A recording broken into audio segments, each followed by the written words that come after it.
전도서 계속 시리즈 보도록 하겠습니다. 사실 전도서 시리즈가 오늘이 마지막이었어야 하는데 지금 상황이 조금 이렇게 변동되면서 1월달 스케줄이 조금 이렇게 변하게 됐습니다. 그래서 아마 전도서 시리즈가 오늘과 아마 다음번에 한 번 더 하면서 마무리가 될 것 같습니다.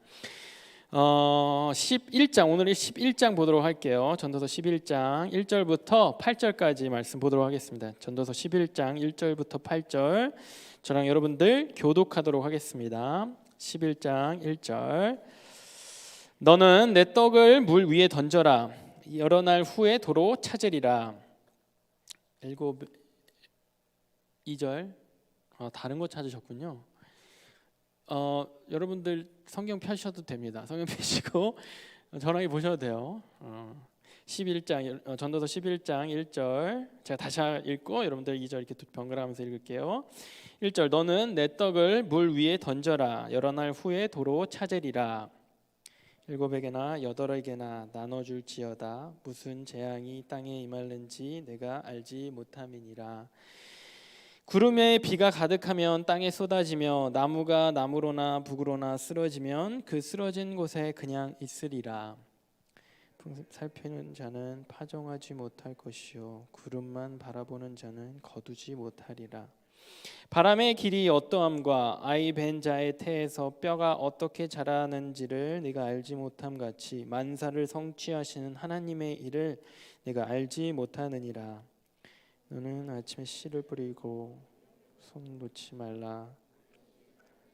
저것이 잘 될는지 혹이 뒤 다 잘 될는지 알지 못함이니라. 빛은 실로 아름다운 것이라 눈으로 해를 보는 것이 즐거운 일이로다. 사람이 여러 해를 살면 항상 즐거워할지로다.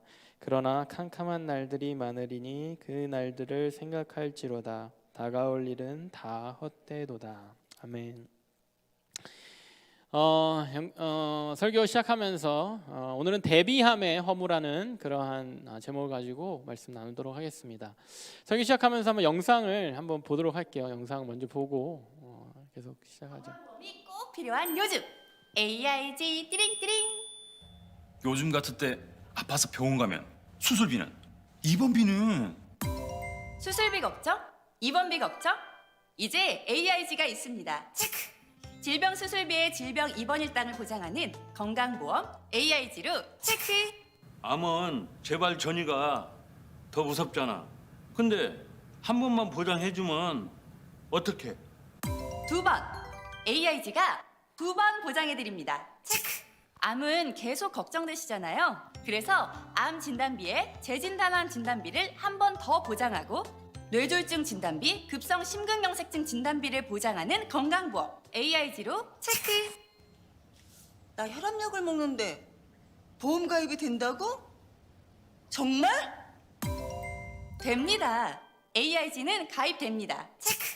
당뇨, 고혈압이 있으셔도 75세에도 가입 가능한 건강보험 AIG로 체크! 건강보험 이제 AIG를 체크하고 든든하게 보장받으세요. 체크! AIG 보장 든든 건강보험.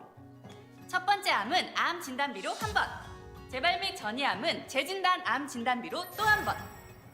유방암, 자궁암도 일반암과 동일한 진단비로 보장하고 질병 수술비, 질병 입원 일당 보장. 거기다 뇌졸중 진단비, 급성 심근경색증 진단비를 함께 보장합니다. 당뇨, 고혈압이 있으셔도 75세에도 가입 가능합니다. 건강이 더 절실한 요즘. 지금 안전하게 전화만으로 가입 가능한 AIG로 상담 예약만 남기세요. AIG 띠링띠링. 감사합니다. 보험 관심 있으시면 AIG 한국 건데 미국에도 저게 있나요? 저 광고가 안 될 것 같아서 저걸 그대로 그냥 틀어봤습니다. 그 보험 광고 요즘 이렇게 쭉 찾아보니까요 상대적으로 모르겠어요. 제가 옛날 생각만 해서 그런지 보험이나 이런 거에 있어서 광고를 하는 일단은 메인 뭐라 그럴까요? 배우? 메인 이렇게 모델? 광고 모델이 보통 이제 나이가 많았거든요. 근데 상대적으로 요즘 되게 젊어졌더라고요. 그리고 보면은 젊어서부터 막 이렇게 보험에 대한 대비를 하고 저 광고를 보니까 막 병들이 막 나와요. 그걸 보면서 나도 혹시 당뇨가 콜라를 많이 마시는데 막 이렇게 있지 않을까 막 이런 그런 괜히 좀 아픈 것 같고 보험을 들어야 될 것 같은 그게 저 광고의 어떤 목적이겠죠. 그렇게 좀 설득하고 보험을 들으라고. 사람들이 이렇게 보험을 들어야 합니다. 보험을 들어야 하고 또 상대적으로 우리가 나이가 들어갈수록 상대적으로 그 보험에 대해서 차보험 들어야 되죠. 의료보험 들어야 되죠. 뭐 이런 것들 뭐 애완보험이 있더라고요. 애완동물보험 뭐 이런 것들, 이런 보험을 막 이렇게 들면서 혹시나 있을지도 모르는 병, 혹시나 있을지도 모르는 어떤 사고, 어떤 뭐 혹시나 있을지도 모르는 어떤 큰 일에 대해서 사람들은 대비하고자 합니다. 앞으로 일어날 어려움에 대해서 대비하고자 하는 것이 우리의 또 마음이죠. 대표적인 것이 이런 보험인 겁니다. 그래서 보험 같은 것도요, 진짜 저도 뭐 저만 그런지 모르겠는데 생각 안 하다가 억지로 운전하려면 운전 그 보험을 들어야 되죠. 차량 보험을. 그거 들기 시작할 때까지만 해도 보험에 대해서 막 내가 스스로 들지 않았는데 좀 건강보험 막 이런 것들을 들어야 되면서 들다 보면요, 자꾸 지진보험도 들어야 되나? 엊그저께 쓰나미 경고 있었죠. 혹시 아는지 모르겠네. 자연재해 보험도 들어야 되나? 뭐 이런 식으로 뭔가 이런 거 대비해야 되나? 라는 생각이 시작하면은 계속해서 꼬리에 꼬리를 물고 들곤 한단 말이죠. 우리의 마음이 그런 겁니다. 조금 내가 안전할 때, 지금 편안할 때 좀 대비하고 싶고, 계속해서 들리는 소리가 저 광고 안에서도 무슨 병, 저 짧은 광고 안에서도 계속 그런 병에 대한 이야기가 나오잖아요. 주위에 누가 무슨 병 걸렸대, 누가 뭐 이렇게 됐대. 그러면은 거기에 대해서 나도 준비해야 되나, 대비해야 되나, 이런 마음이 현대인들은 더 잘 들게 마련입니다. 특히 요즘같이 인포메이션이 막 쏟아져 나오는 때는 더더욱 그렇죠. 이렇게 대비하고 싶어하는 우리들, 여러분들 무슨 대비를 하고 있습니까? 살 때, 젊을 때, 아니면 아직 젊어서 제 젊었을 때처럼, 아직도 젊지만 젊었을 때, 어렸을 때처럼 무슨 보험이야, 보험에 대해서 별로 크게 생각 안 하고 개의치 않고 있습니까? 아니면 보험 그것이 아니더라도 내가 어떻게 살아가야지, 내가 20대 때를 어떻게 해야 30대 때를 대비하는 거지, 30대 때 어떻게 해야 40대 때를 대비하지, 내가 결혼하려면 이런 것들을 좀 대비해 놔야 되지, 내가 은퇴를 하려면 이 정도를 뭘 이루어야지 라는 생각들이 혹시 여러분들 가운데 있지 않나요? 미래를 대비하고 싶어하는 우리들에게요, 전도자는 11장 전체를 통해서 11장을 통해서요 조금 도전을 합니다. 현대뿐만 아니라 이 고대 사회, 전도자가 있었던 고대 사회에도 사람들이 그런 것들에 대해서 대비를 하기 원하고 걱정하는 그러한 사람들의 본성은 그대로였던 모양입니다. 그래서 사람들이 언제나 닥쳐올 어려움에 대해서 두려워하고, 언제나 불투명한 미래에 대해서 이렇게 불안해할 때 거기에 대해서 대비를 해야지. 그러면서 여러 가지 문명이 또한 발전한 게 아닌가 싶습니다. 그런 가운데 우리가 전도자는 솔로몬이거나 솔로몬이기를 원하는, 솔로몬이라고 생각해 주길 바라는, 솔로몬인 척하는 그러한 저자라고 하지 않았습니까? 솔로몬이 누굽니까? 이스라엘 문명에서 가장 화려했고 가장 발전됐고 가장 부유했던, 가장 부를 또 군사력을 가장 많이 축적했던 그 시기가 이 솔로몬의 시기인데, 솔로몬 왕인데, 그 왕이 우리에게 내가 말하자면 이런 거죠. 다 대비해봤는데 그거 다 허무하더라. 그러면서 11장을 우리에게 던져주고 있는 겁니다. 자, 대비하는 것이 왜? 우린 대비해야 되지 않나? 대비하는 것이 왜 허무하지? 대비하는 것에 너무 목숨 걸지 말라라고 전도자가 말하고 있는데 왜? 전도자가 어떤 도전을 우리에게 하는지 좀 살펴보기 원합니다. 전도자는요, 우리가 불투명한 미래에 대해서 대비하는 그러한 본성을 가지고 있고, 그것이 어떤 행동으로 나타나는데 그거에 대해서 약간 꼬집어요. 첫 번째, 우리는요 미래에 대해서 돈을 가지고 대비하려고 합니다. 돈을 의지하면서 미래를 대비하려고 해요. 본문 1절과 2절이 이렇게 시작합니다. 너는 내 떡을 물 위에 던져라. 여러 날 후에 도로 찾으리라. 7에게나 8에게 나눠줄지어다. 무슨 재앙이 땅에 임할는지 네가 알지 못함이니라.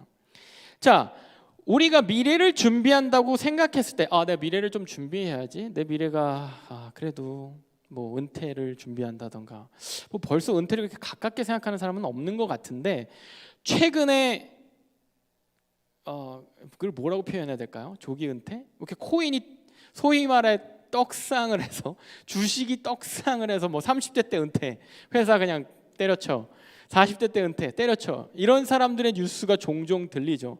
굉장히 막 부럽지 않습니까? 우리가 바라는 삶이 아니에요? 그런 뉴스를 이렇게 접하면은 나도 뭔가 대비를 해서, 뭔가 나도 준비를 해서 빨리 안정을 찾고 싶은 게 우리의 마음인데, 그렇게 생각했을 때 가장 먼저 클릭되는 게 사실 돈이죠. 미래를 대비하고자 할 때 가장 먼저 필수적으로 클릭되는 게, 가장 필수적으로 생각되어지는 게 돈의 재정적인 여유입니다. 재정적인 대비예요. 근데 본문이 떡을 물 위에 던지다라고 시작하는데요. 이 떡을 물 위에 던지다라는 게 언뜻 봐서는 무슨 말인지 잘 이해가 안 돼. 떡을 물 위에 던지다? 떡을 물에 던지다? 그리고 여러 날 후에 도로 찾을 것이다? 자, 일단 떡은요, 떡이란 자체는 우리 떡은 이제 한국식 표현이죠. 떡. 원래 이제 브레드죠, 빵이죠. 이쪽에서는 빵이겠죠. 빵을 물에 던지면 어떻게 됩니까? 여러분, 빵을 물에 이렇게 담거나 봤어요? 빵은 일단 일용할 양식이죠. 일용할 양식. 이 빵이란 그 의미는 뭐 왕에게는 좀 덜 할 수 있어도 더 평민, 더 뭐 중산층, 평민, 이렇게 그 당시 계급 사회였잖아요. 계급이 더 밑으로 갈수록 이 빵이라는 것, 떡이라는 거, 하루 양식이라는 건 더 크리티컬한 거예요. 여러분 이코노믹 배우시는 분들 엔겔 지수 알죠? 가난할수록 이 식료품이 차지하는 그 익스펜스에서 식료품이 차지하는 비율이 더 커지잖아요. 그러니까 이 떡 자체, 이 빵, 일용할 양식은요, 내 재산이에요. 내가 갖고 있는, 내가 소유하고 있는 가장 필수품, 가장 생존의 생필품이, 그 생필품의 끝판왕이 떡이잖아요. 먹는 거잖아요. 식사잖아요. 이거를요 던지래요. 이걸 물에 던지래요. 물에 던지면, 빵이 물에 던지면 그냥 불어서 망가지잖아요. 빵이 뭐 어떻게 자랍니까? 물 속에서 물에 두면은 뭐 이렇게 뭐 숙성이 되나요? 아니요. 망가지고 상하고 그냥 더 먹을 수 없게 되는 거예요. 그렇게 던지래요. 그게 뭐지? 이 전도자가 비유적으로 빵을 물에 던지라, 떡을 물에 던지자라고 했을 때는 너가 갖고 있는 가장 그 돈, 이 재산에 대해서 물에 던지듯이 해라. 물에 던지듯이 사용해라라고 표현하는 겁니다. 그러면 돈에 대해서 내 크리티컬, 생필품, 이 필수적인 이 돈에 대해서 그냥 낭비하라는 건가? 버리라는 건가? 우리 사실 그 돈에 대해서 가장 먼저 배운 개념 중에 하나가 저축하고 모으라는 거죠. 저축하고 절약하는 겁니다. 아주 좋은 가르침이고 좋은 겁니다. 물질에 대해서, 돈에 대해서 우리는 저축하고 절약하고 허투루 쓰지 말고 낭비하지 말아야 합니다. 분명히 좋은 겁니다. 그런데 돈에 대해서, 이 물질에 대해서 전도자는요, 마치 빵을, 떡을 물에 던지듯이 그렇게 사용하래요. 던지듯이 생각하래요. 뭐냐면 빵을 물에 던지는 거 사라지는 거라고 했잖아요. 뭐냐면 리턴을 생각하지 말라는 거예요. 우리가 돈에 대해서 항상 이 돈에 이 사로잡혀, 돈의 이 개념에 이 절약하고 이런 것들에 대해서 너무 집착하다 보면요, 이게 왜 어디서 생기냐면 리턴에 대해서 생기는 거예요. 이 가치의 리턴. 내가 이 돈에 대한 리턴을 항상 계산하게 되는 거예요. 경제적으로 보면요, 이 돈은요 절약해서, 아까 말했듯이 우리가 처음 배운 개념이죠. 어렸을 때부터 배운 개념, 절약해서 저축해서 모으던가 아니면 투자하던가 해서 새는 걸, 돈이 새거나 돈이 이렇게 사라지는 것을 방지해야 돼요. 경제적인 개념, 경제적으로 그렇습니다. 저축하든지 투자하든지, 그래서 불리든지 낭비하지 않던지, 계속해서 쌓던지. 그런데 저축하던 투자를 하던 이것이 집착하고 이것에 대해서 계속 깊이 생각하고 매이다 보면요, 결국엔 내가 돈을 쫓아가게 되는 부작용이 일어나요. 자꾸 시야가 좁아져요. 자꾸 리턴이 계산이 돼요. 돈에 대해서 당장의 이익이 생각이 돼요. 당장 돈이 있고 없고에 대해서 내가 업앤다운이 돼요. 계속 지금도 그런지 모르겠습니다. 주식의 이 막 그 지금 시장이 막 휩쓸고 갔잖아요. 코로나 동안. 지금도 그것이 약간 이 휘청휘청하는 게 휩쓸고 갔는데 청년들이 그런 고민 많이 나눴다고 그랬잖아요. 주식의 업앤다운에 대해서 왜냐? 내가 투자했으니까 리턴을 받아야 되는 거예요. 내가 거기다 돈을 던졌으니까 돌려받아야 되는 거예요. 근데 이게 수치상으로 내가 못 돌려받게 생기니까 못 돌려받게 생겼으니까 거기에서 내가 다운이 일어나는 거예요. 마찬가지로 절약에 대해서 막 너무 집착하는 사람들은 이게 허투루 쓰여지는 절약하지 않게 된다는 것에 대해서 집착하기 시작하는 거고 조금이라도 낭비가 된다? 조금이라도 내가 이 돈을 써야 된다라는 거에 대해서 내가 거기에 대해서 쫓아가게 되는 거예요. 거기에 대해서 좌지우지 되게 되는 겁니다. 시야가 좁아지는 거예요. 당장 이 돈이 있고 없고가 되게 중요해지는 거예요. 당장 이만큼의 돈이 있고 없고가 되게 나의 삶의 행복을, 나의 삶의 기분을 좌지우지하게 되는 조건이 돼버리는 겁니다. 돈을 쓸 때 빵을 물에 던지듯이 써라라는 것은 허투루 쓰는 거, 낭비하라는 얘기가 아니라 긴 시야를 갖고 돈을 쓰라는 거예요. 당장의 리턴, 당장의 있고 없고에 휘둘리지 말라는 거예요. 떡을 물에 던지라. 여러 날 후에 도로 찾으리라. 여러분들이 혹시나 저축을 합니까? 세이빙을 합니까? 혹시나 투자를 하나요? 어떤 방식으로든 그거 하지 말라는 게 아니에요. 거기에 있어서 내가 어떤 자세로 어떤 생각으로 하냐는 거예요. 당장의 리턴, 이게 오르고 내리고 여기에 매이지 말라는 거예요. 결국 돈에 내가 매이는 거가 된다는 겁니다. 긴 시야를 갈고 언젠가 여러 날 후에 도로 찾을 수 있어. 도로 너에게 돌아올 수 있어 라는 식으로 접근하는 겁니다. 전도자가. 본문 2절을 다시 한번 보면요, 본문 1절의 의미가 조금 더 명확해지는데요. 본문 2절에 이렇게 나와 있어요. 7에게나 8에게 나눠줄지어다. 무슨 재앙이 땅에 임할는지는 네가 알지 못함이니라. 자, 빵을 마치 물에 던지듯이 연연하지 말고 리턴 생각하지 말고 쓰고, 돈을 쓰는데 어떻게 쓰냐면 7이나 8에게 나눠주래요.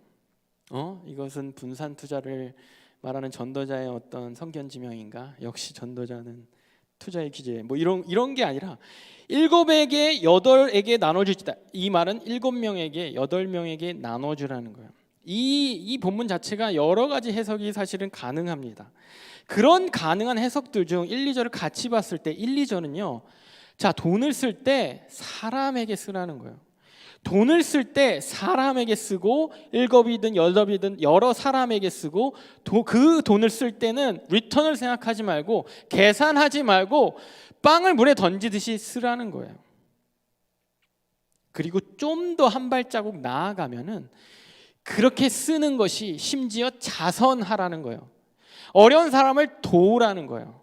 7명에게 8명에게 도우라는 건데 그 도움이 빵을 물에 던지듯이 그냥 생각하지 마. 돕고 거기에서 리턴을 생각하지 마. 아까워하지 마.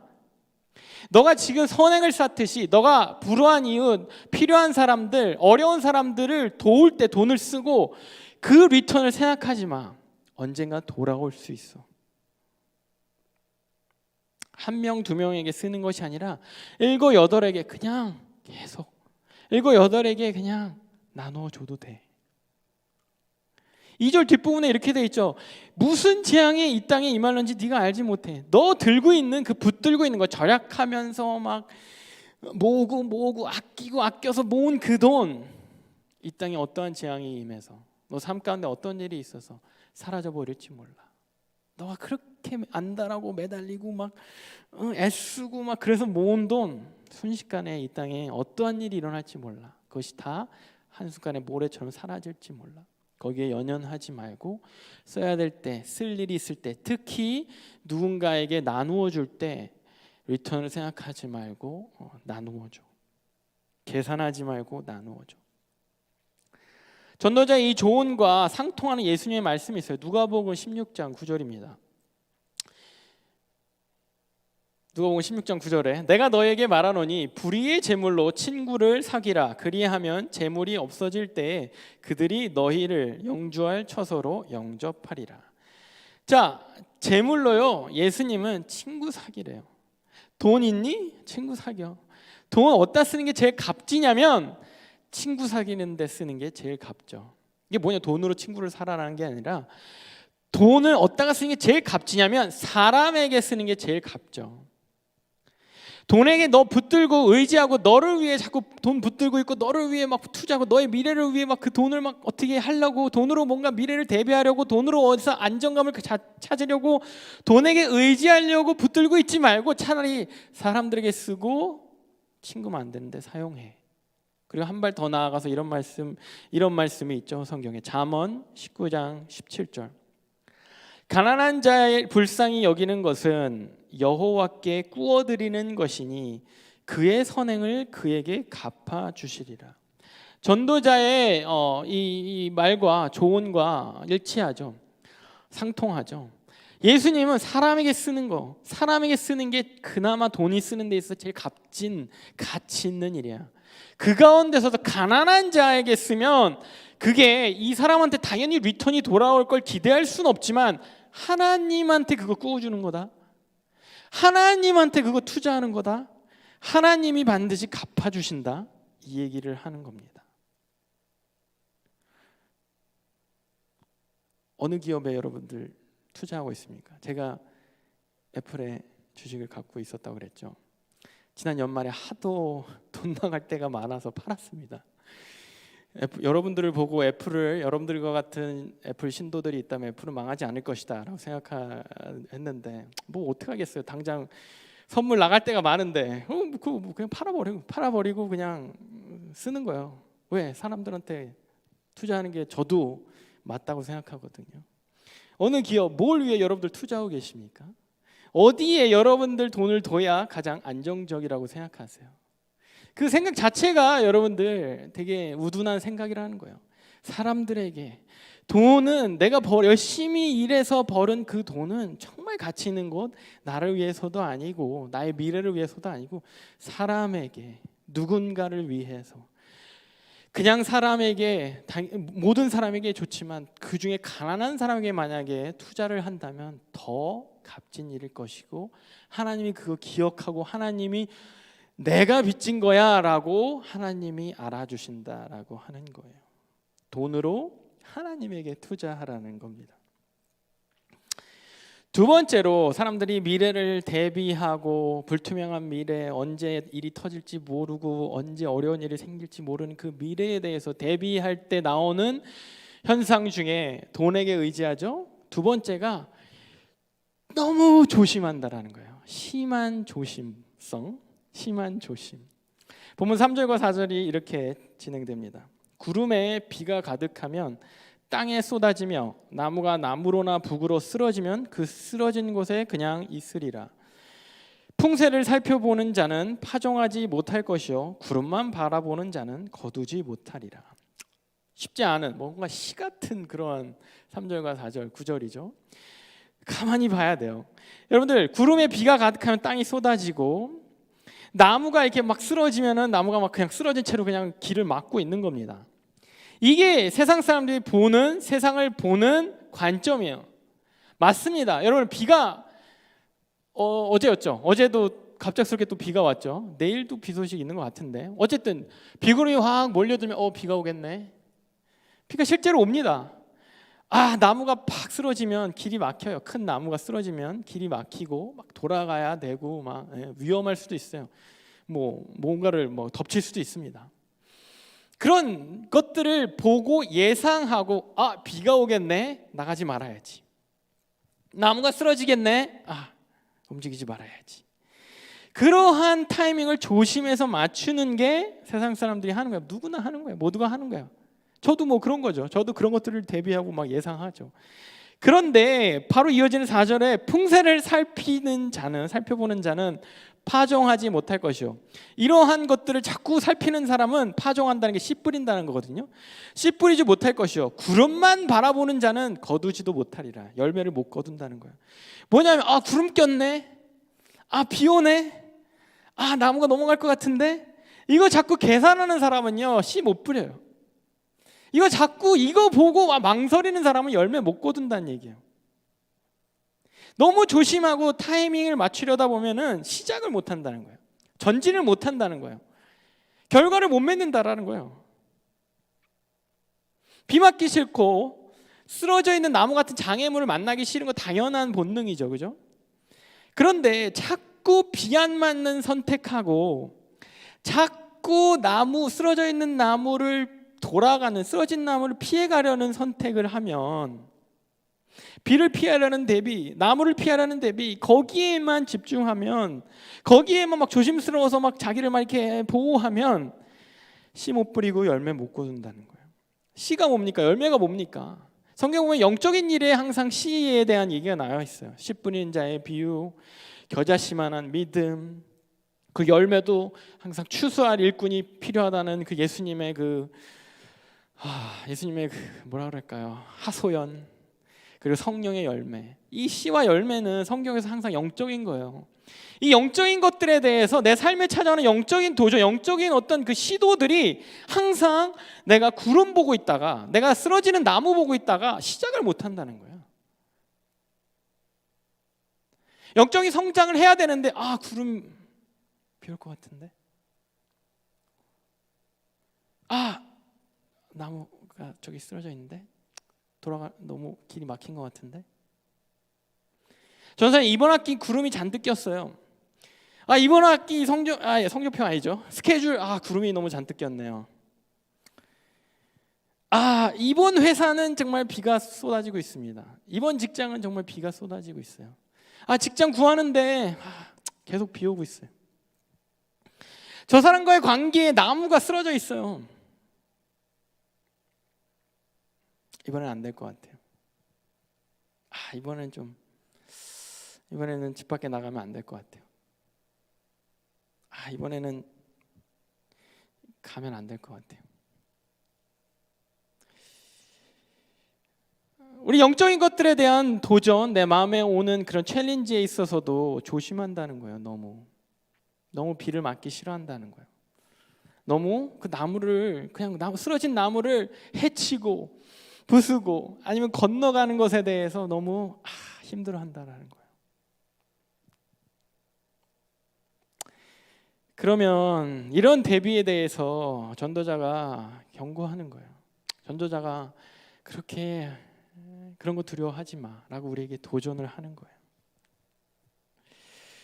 이렇게 돈에 대해서 대비하고 위험 앞에서 스스로 조심하는 우리들에게 이런 거 하지 말라면 어떻게 살아야 하나? 그냥 막 대비 없이 대책 없이 막 살아? 돈 막 써? 조심하지 마? 이런 의문이 들지 모르는 우리에게 전도자가 계속해서 말을 이어갑니다. 본문 5절과 6절.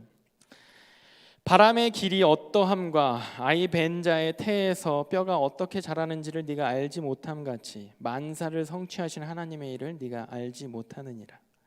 너는 아침에 씨를 뿌리고 저녁에도 손을 놓지 말라. 이것이 잘 될는지 저것이 잘 되는지 혹 둘이 다 잘 되는지 잘 될 건지 알지 못함이니라. 비구름이 잔뜩 껴있는 여러분들 인생에 그 구름을 흩을 바람을 인도하시고 그 바람길을 내시는 게 하나님이라는 걸 잊지 말라는 거예요. 내 눈에는 구름이 보이죠. 그거는 부인할 수 없습니다. 모든 사람의 인생에 그 각자의 다른 비구름이 있어요. 비를 이미 내고 있는 사람도 있고, 당장이라도 쏟아질 것 같은 그 구름이 있는 그런 사람도 있고, 아직은 대부분 맑은데 조금 구름의 징조가 보이는 사람도 있을 수 있어요. 그 구름이 두려워서 망설이지 말고, 그 구름이 어떻게 헤쳐집니까? 그 구름이, 바람이 불면 구름이 흩어지는 거예요. 그 바람길을 아시는 하나님, 바람을 내신 하나님, 내 인생에 구름이 있어. 오케이. 거기에 대해서 내가 갈 수 있는 거, 그 구름이 있어도 내가 빗속으로 들어갈 수 있는 거는 바람길을 아시는 그 주님이, 그 하나님이 바람을 지휘하고 계신다는 것을 기억하라는 거예요. 이 태아에서, 여러분들 태아에서 아기가, 우리 사이언스 하는 우리 청년들 많죠. 사이언스 하면 정말 신기하지 않습니까? 그 세포가 인간이 돼요. 그 아메바 같은 세포가 사람이 되는 그것을 우리는 그러려니 그런가 보다. 10개월 있으면 아기가 나오나 보다. 이렇게 하는데 그것을 진짜 사이언스 하시는 분들은 겠죠. 그 현미경으로 보고 관찰하면 이게 말도 안 되는 그런 성장을 통해서 인간의 모습을 갖춰주는 거잖아요. 무에서 유가 창조되는 거잖아요. 그 하나님이, 무에서 유를 창조하신 그 하나님이 내 삶에, 마른 뼈 같은 내 삶에 소망 없어 보이는 그 삶에 새 살을, 새 뼈를, 새 생명을, 생명의 그 소망을 하나님이 창조하실 그 하나님을 기억하라는 거예요. 기껏 눈에 보이는 구름에 위축되지 말고 내 삶의 길을 막고 있는 쓰러진 그 나무에 좌절하지 말고 그 구름 흩으시는 그 바람을 내시는 하나님, 그 생명의 그냥 무에서 유를 창조하시는 그 하나님, 그 하나님을 기억하라는 겁니다. 그 하나님이 인도하실 것을 믿고 비가 와도 6절이 그러죠. 비가 와도 아침에 씨를 뿌리라는 거예요. 구름이 있어도 씨를 뿌리라는 거예요. 궂은 날씨에도 씨 뿌리고 그냥 끝나는 거 아니라 저녁에도 열심히 하라는 거예요. 왜? 비가 오잖아요. 구름이 껴 있잖아요. 나무가 막 쓰러져 있잖아요. 그 패라는 거예요. 나무를 이렇게 막 부시고 길을 내라는 거예요. 거기에 대해서 최선을 다하라는 거예요. 내가 할 수 있겠어 없겠어 이거 계산하지 말고, 이거 나에게 힘들겠어, 생각만 해도 너무 괴로워, 계산하지 말고, 이거 나에게 리턴이 안 될 것 같아, 나한테 득이 안 될 것 같아, 계산하지 말고 하라는 거예요. 씨 뿌리고 밤에도 하라는 거예요. 그 대신 신앙생활, 일상생활, 우리는 사실 이것을 나누면 안 되는 거거든요. 뭐 영적인 생활, 뭐 일상의 생활, 이걸 나누면 안 되는데 어쨌든 더 막 나눠지는 이 시대 가운데 살고 있지 않습니까? 썬데이나, 우리 부캐 얘기 잠깐 했죠. 썬데이나 먼데이나. 오케이. 그렇게 다른 것들 살아가야 되죠. 지금 여기에서 교회 생활하고 또 내일 출근하거나 학교를 가면 또 치열하게 또 거기서 살아나야 되잖아요. 둘 다 포기하지 말고 둘 다 최선을 다하라는 거예요. 너의 영적인 삶, 너의 신앙적인 삶, 너의 일상생활의 삶 둘 다 포기하지 말고 최선을 다하라는 거예요. 뭔가를 얻을 걸 계산하고 하라는 게 아니라 그냥 전진하면 하나님이 바람 내시고, 하나님이 뼈를 만드시고, 하나님이 소망을 주시고, 하나님이 완성시켜 주신다라는 거예요. 하나님이 열매 맺게 하신다라는 겁니다. 그런즉 마태복음 6장 33절과 34절 이런 얘기가 있어요. 그런즉 너희는 먼저 그의 나라와 그의 의를 구하라. 그리하면 이 모든 것을 너희에게 더하시리라. 그리고 이어지는 말씀이 너는 내일 일을 위해서 염려하지 말라. 내일 일은 내일 염려하고 한날의 괴로움은 그날로 족하니라. 오늘도 힘들면서 뭐 이렇게 미래에 대해서 염려하고 미래에 대해서 대비하느라고 그렇게 막 어렵게 살아. 여기를 가야 돼, 이걸 따야 돼, 이거를 해야 돼라는 것에 대해서 왜 이렇게 묶여 있냐라는 거예요. 그냥 오늘 있는 것에서 최선을 다하고, 그 최선을 다하는 것에서 만약에 너가 그럴 만큼 믿음이 된다면 의를 먼저 구하라는 거예요. 하나님 먼저 구하라는 거예요. 하나님의 나라를 먼저 구하라는 거예요. 그러면 너 가는 그 길에 비구름 흩트고, 너 가는 그 길에 그 나무 내가 치워주고, 너가 가는 그 길에 뼈를, 생명을 소성시킨다라는 거예요. 그런데 우리는 먼저 그 나라와 의를 구하라. 그러면 모든 것을 더하시라는 말씀을 듣고 모든 것을 더해 주시면 그러면 제가 의와 하나님의 나라를 구할게요 라고 살아가고 있지는 않습니까? 내가 이걸 졸업하면, 내가 이걸 따면, 내가 이 정도의 위치에 가면, 내가 이 정도를 벌면, 이 정도의 재산이 모이면, 그러면 하나님 나라를 구하고 하나님의 의를 찾겠습니다 라고 하지는 않냐는 겁니다. 내일은 내일 염려해 라고 당부하시는 그 하나님 앞에 요즘 누가 내일 일을 내일 염려합니까? 이미 어제 염려했어야 되는데 라고 다그치는 우리가 아닌지 모르겠습니다. 늦었어요. 하나님, 내가 지금 30입니다. 내가 지금 40입니다. 어제 염려했어야 되는데 지금 늦었어요. 지금 다 지금 앞에서 뛰고 있는데.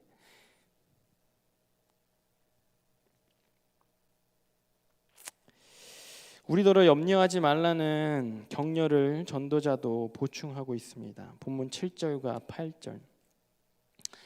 빛은 실로 아름다운 것이라 눈으로 해를 보는 것이 즐거운 일이로다. 사람이 여러 해를 살면 항상 즐거워할지로다. 그러나 캄캄한 날들이 많으리니 그 날들을 생각할지로다. 다가올 일들은 다 헛되도다. 전도자가 그래요.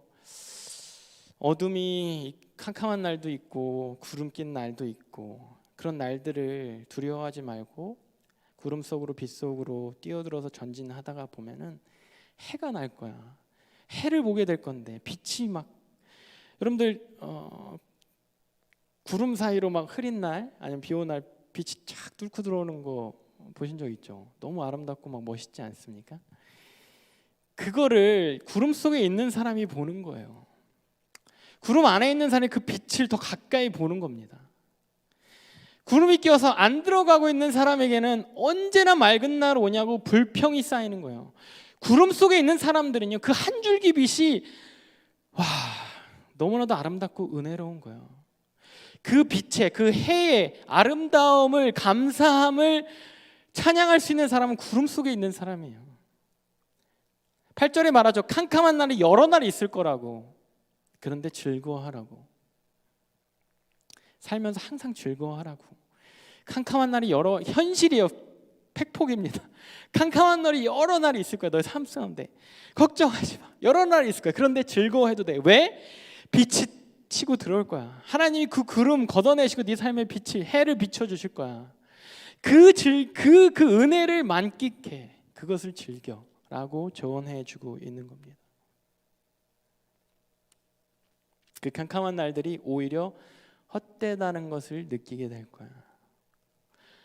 그 캄캄한 날들이 우리에겐 얼마나 미래를 더 많이 대비하고자 하는 사람이라면 아마 그 캄캄한 날들에서 더 큰 비중을 둘 가능성이 높습니다. 그 캄캄한 날을 더 대비하는 거예요. 그 캄캄한 날을 더 중요하게 생각하는 겁니다. 그 캄캄한 날에 대해서 내가 이걸 캄캄한 날을 잘 지나갈 수 있을 거에 대한 염려를 하고 있는 거예요. 거기에 사로잡혀 있는 겁니다. 근데 그게 허무하대. 그 고통에 너 죽일 것 같지? 널 망하게 할 것 같지? 허무하리만큼 능력이 없어. 우리는 그 죽음이라는 고통, 우리를 망하게 하는 그 어떠한 공격에 대해서 소망을 갖는 사람들 아닙니까? 기독교라는 게, 크리스찬이라는, 기독교라는 거를 별로 안 좋아하지만 크리스찬이라는 게, 예수님을 따른다라는 거는 그러한 어떤 죽음의 그림자, 그 캄캄한 그림자, 어떤 내가 갖고 있는 것을 다 잃는 그런 어떤 상황, 거기에 그림자, 내가 하는 일을 잘 안 될지도 모르는 거기에 대한 그림자, 내 건강이 어떻게 될지도 모른다는 거기에 대한 그림자, 그 그림자 안에서 그 예수라는 그 소망, 그 예수라는 그 빛, 그거를 붙들고 살고자 하는 사람들의 모임이 크리스찬 아닌가요? 그렇다면 그것이 실제적으로 예수님 앞에서 이게 되게 허무한 거구나. 나를 막 목 조르고 막 나를 막 망하게 할 것 같았는데 예수님이라는 보호함 아래 있으니까 되게 허무하네. 저 공격이, 저 어둠이 되게 허무하네. 별로 내가 밖에서 비 오는 거 보고 캄캄한 거 볼 때는 되게 무서워 보였는데 되게 허무하네. 오히려 그 어둠이, 캄캄한 날이 허무하게 느껴질 거라고 격려하고 있는 겁니다. 여러분들 다가올 날들에 대한 두려움과 조바심 가운데 뭘 대비해야 하나 고민하고 있습니까? 어떤 잡을 잡아야 되지? 당장 새롭게 시작한 올해의 2020년을 여러분들이 쭉 그냥 예상해 볼 때 구름이 많이 끼겠다. 여기저기 나무가 많이 쓰러져 있네. 이런 것들을 예상하면서 영적인 도전들을 피하고 미루고 있지는 않습니까? 얼마 전에 청년들하고 스파이더맨을 같이 봤어요. 스파이더맨 막 보면서 이게 스포가 될라? 이게 스포 아니야. 이건 스포가 안 될 거야. 이 대사가 그 중에 이런 대사가 나와요. 실망할 걸 예상하면 실망하지 않아. 라는 대사가 나와요. 실망할 걸 예상하면 실망하지 않지. 공감이 되지만 되게 씁쓸한 대사였습니다. 실망할 걸 예상하면 실망하지 않아. 그러니까 실망할 걸 예상한다는 거예요. 실망할 마음을 대비한다는 거죠. 마음적으로 나는 별 기대하지 않아. 약간 이런 거잖아. 난 기대하지 않아. 난 별로 크게 기대하지 않기 때문에 실망하지도 않아. 실망하면 마음이 너무 아프니까 그냥 실망할 걸 이미 계산해 놓고 그냥 기대하지 않고 실망하지 않을래, 이걸 선택한다는 거죠. 마태복음 6장 26절에 공중의 새를 보라, 심지도 않고 거두지도 않고 창고에 모아 들이지도 아니하되 너희 하늘 아버지께서 기르시나니 너희는 이것들보다 귀하지 아니하냐. 공중의 새를 보라, 심지도 않고 거두지도 않고 창고에 쌓아두지도 않되 너희 하늘 아버지께서 기르시나니 너희는 이것들보다 귀하지 아니하냐. 혹시 예수님이 이 말 하신 거거든요, 직접적으로. 이 말에 대해서 실망하기 싫어서 기대하지 않고 있진 않습니까? 내가 이 세상을 사는데 새는 새고 나는 나고 하나님이 나를 책임져 주시지 않을 수도 있으니까 실망하기 싫으니까 기대하지 않고 하나님한테 그냥 실망할 걸 이미 예상하고 이미 먼저 실망해. 그리고 저는 심고 거두고 잘 쌓아둘게요. 창고에 좀 쌓아둘게요. 이러고 있지는 않습니까? 이런 것이 여러분들 인생에, 여러분들 지금 공부하는 거에, 여러분들 직장 생활하는 거에 목표가 되진 않습니까? 제가 이제 전도서를 준비하는 그런 보는 책들 가운데 그 한 책이 이 C.S. 루이스의 말을 인용해서 그것을 제가 또 그대로 발췌해 왔습니다. C.S. 루이스가 이런 말을 책에 썼습니다. 4가지 사랑이라는. 사랑한다는 것은 상처받을 수 있는 위험에 자신을 노출시키는 행위입니다. 무엇이든지 한번 사랑해 보십시오. 여러분들의 마음은 분명 아픔을 느낄 것이며 어쩌면 부서져 버릴 수도 있습니다. 마음을 아무 손상 없이 고스란히 간직하고 싶다면 누구에게도 마음을 줘서는 안 됩니다. 얽히는 모든 관계를 피하십시오. 당신의 이기심이라는 작은 상자에만 넣어서 안전하게 잠가 두십시오. 그러나 그 작은 상자 안에서도 그것은 변하고 말 겁니다. 그래도 부서지진 않을 겁니다. 깨트릴 수도 없고 뚫고 들어갈 수도 없을 것입니다. 그러나 구원받을 수 없는 상태가 되고 말 것입니다. 우리는 모든 사랑의 내재해 있는 고통을 피하려고 애씀으로써가 아니라 그것을 받아들이고 그분께 바침으로써 하나님께 더 가까이 다가가게 됩니다. 실망하고 상처받기 싫으니까 안전하게 보호하고 안전하게 대비하고 생활적인 부분이나 어떤 삶의 건강, 재정,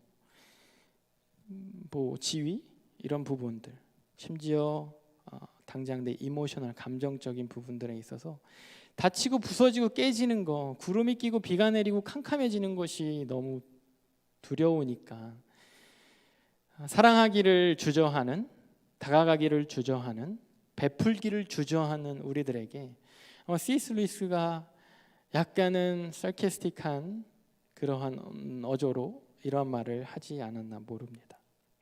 그런데 그것을 감수하고 깨지고 부서지고 망가지고 다 젖어버리고 그렇게 모양새가 좋지 않아 보일지 모르는 것을 감수하고 사랑하는 그것이 하나님과 가까워지는 길이래요. 아까 우리나라 보험 광고를 봤죠. 좀 시간이 몇 년 된 거지만 태국의 보험 광고를 하나 보고 오늘 말씀 마무리할까 합니다.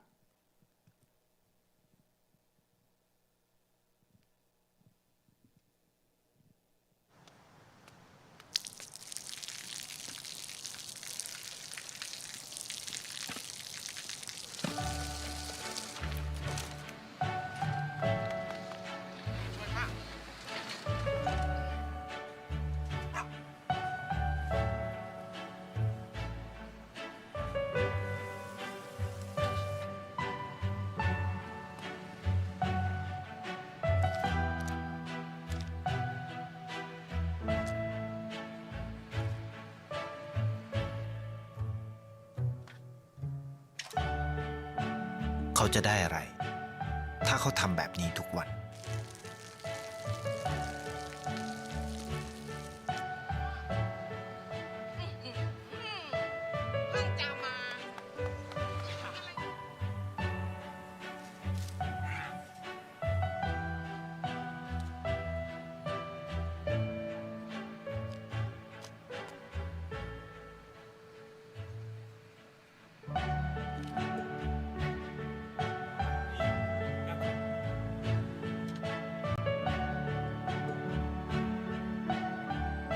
เขาจะไม่ได้อะไรเลย ไม่ได้รวยขึ้น ไม่ได้ออกทีวี ไม่มีใครรู้จัก ไม่ได้มีชื่อเสียงที่มากขึ้น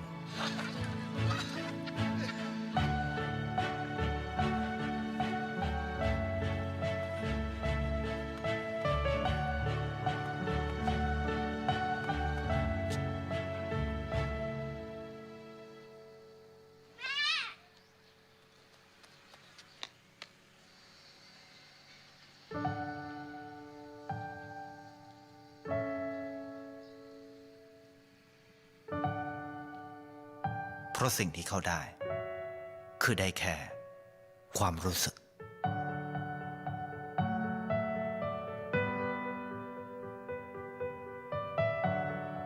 ได้เห็นความสุข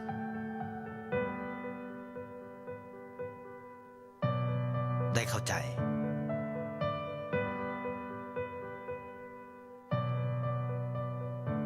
ได้ความรัก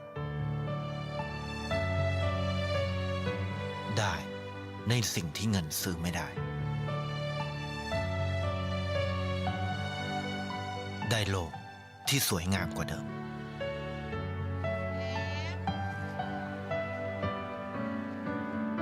ในชีวิตคุณ อะไรคือสิ่งที่คุณต้องการมากที่สุด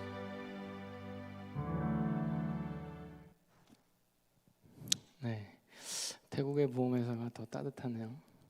저 청년은 주위에서 보기에도 미래에 대한 대책도 없고 뭐 자기 앞가림도 못하는 것 같은데 뭘 저렇게 퍼주고 다니는지. 전도자가 닮아봐라라고 하는 그런 유형의 모습이 아닌가 싶습니다. 뭐 저 친구는 선행 실존 인물이라면 선행 때문에 그러겠죠. 그런데 우리는 하나님을 믿음으로 우리는 저렇게 할 수 있는 겁니다.